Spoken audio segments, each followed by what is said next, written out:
Hi అండి. Welcome to Harshi's cooking and blogs. ఈరోజు మన రెసిపీ గుత్తొంకాయ పులుసు. గుత్తొంకాయ అనగానే ఎవరికి ఇష్టం ఉండదు చెప్పండి. మరి గుత్తొంకాయని ఈజీ అండ్ టేస్టీగా ఎలా చేసుకోవాలో చూద్దాం. ముందుగా అయితే నూనె వేడిన తర్వాత మనం కట్ చేసి పెట్టుకున్న వంకాయల్ని వేసుకొని 1 టేబుల్ స్పూన్ పసుపు, రుచికి సరిపడా ఉప్పు వేసుకొని వంకాయలు 80% వరకు మగ్గించుకోవాలి.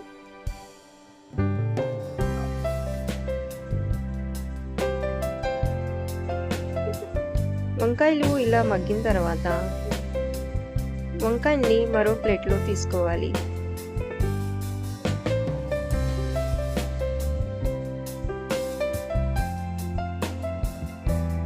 ఇలా తీసుకున్న తర్వాత అదే నూనెలో కట్ చేసుకున్న ఉల్లిపాయలు, పచ్చిమిర్చి వేసుకొని వేయించుకోవాలి.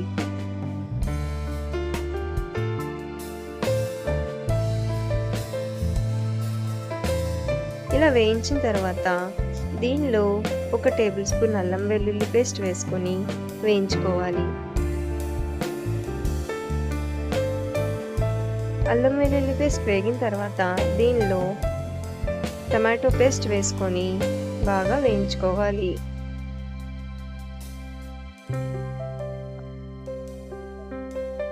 నేనైతే ఇక్కడ కరివేపాకు వేసుకున్నాను. ఇలా నూనె పైకి తేలే వరకు వేయించుకున్న తర్వాత దీనిలో 2 టేబుల్ స్పూన్ల కారం, 1 టేబుల్ స్పూన్ గరం మసాలా వేసుకొని ఒకసారి బాగా కలపాలి.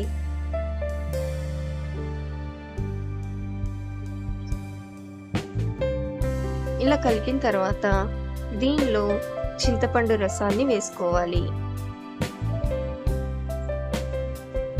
చింతపండు రసం వేసుకున్న తర్వాత మనం ముందుగా ఫ్రై చేసి పెట్టుకున్న వంకాయల్ని వేసుకొని మనం వంకాయల్లో ముందుగా ఉప్పుని వేసుకున్నాం. ఇప్పుడు ఒకసారి రుచిని చూసుకొని మళ్ళీ ఉప్పు వేసుకోవచ్చు. ఇప్పుడు మీడియం ఫ్లేమ్లో ఒక 15 నిమిషాల పాటు బాగా ఉడికించుకోవాలి. ఇలా ఉడికిన తర్వాత దీనిలో కొత్తిమీర వేసుకుంటే మన గుత్తొంకాయ పులుసు అయితే రెడీ అయిపోతుంది. అంతేనండి, ఈజీ అండ్ టేస్టీ గుత్తొంకాయ పులుసు అయితే రెడీ అయిపోయింది. మీకు ఈ రెసిపీ నచ్చినట్లయితే మా ఛానల్ని సబ్స్క్రైబ్ చేసుకోండి. Thank you.